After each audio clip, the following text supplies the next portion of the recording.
Ukraine now has the cards, the US must force Putin to make concessions. May 28, 2026. Ukraine has demonstrated greater resilience in the war than many expected, slowing Russia's advances while intensifying strikes on Russian infrastructure. Despite severe shortages in air defenses during the winter, Ukrainians endured sustained attacks on energy facilities and maintained strong morale. On the battlefield, Russia continues to make only limited gains, and those advances are increasingly slow and costly. Ukraine's military has adapted effectively, especially through tactical and technological innovation.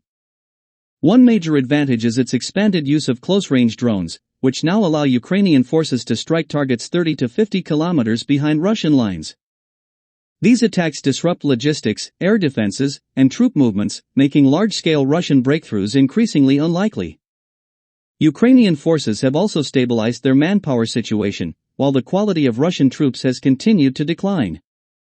At the same time, Ukraine has expanded strikes deeper into Russian territory, targeting oil infrastructure, military supply systems, and defense industrial facilities. These attacks have complicated Russia's ability to sustain the war financially and militarily.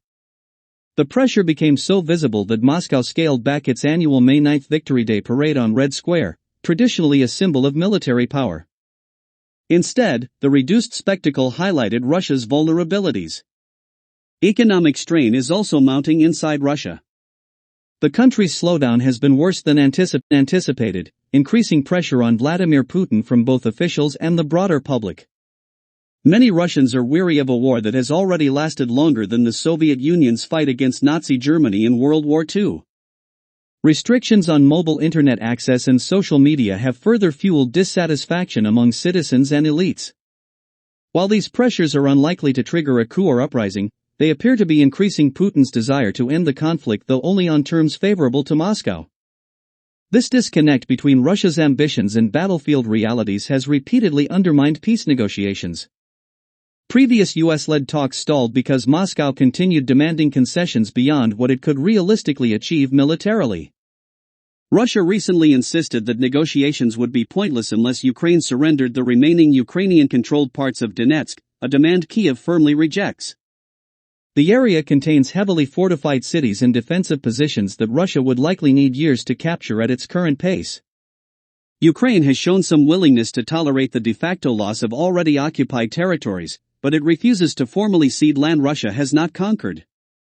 During earlier negotiations, U.S. officials proposed transforming the Ukrainian-controlled portion of Donetsk into a demilitarized free economic zone. However, the proposal collapsed when Russia demanded administrative control and the deployment of Russian National Guard troops there. Moscow also indicated that concessions over Donetsk would not end its demands. Instead, the Kremlin viewed them only as a first step toward broader negotiations that would likely impose further limits on Ukrainian sovereignty. Given these realities, the argument is that Washington should stop focusing primarily on extracting concessions from Ukraine and instead pressure Russia to accept more realistic terms. The United States could revive proposals for demilitarized zones while insisting they remain under Ukrainian sovereignty. At the same time, President Donald Trump, according to the article, should make clear to Putin that Russia has no viable path to outright victory. To reinforce that message, the US and Europe should continue supplying Ukraine with weapons, intelligence support, and economic backing. Stronger enforcement of sanctions, particularly on Russian oil exports, could further worsen Moscow's economic difficulties once global energy disruptions ease. Ultimately, the article argues that peace will only become possible if Putin recognizes the limits of Russia's leverage and adjusts his demands accordingly. By New York Post, opinion by Mark Montgomery, John Hardy, May 27, 2026.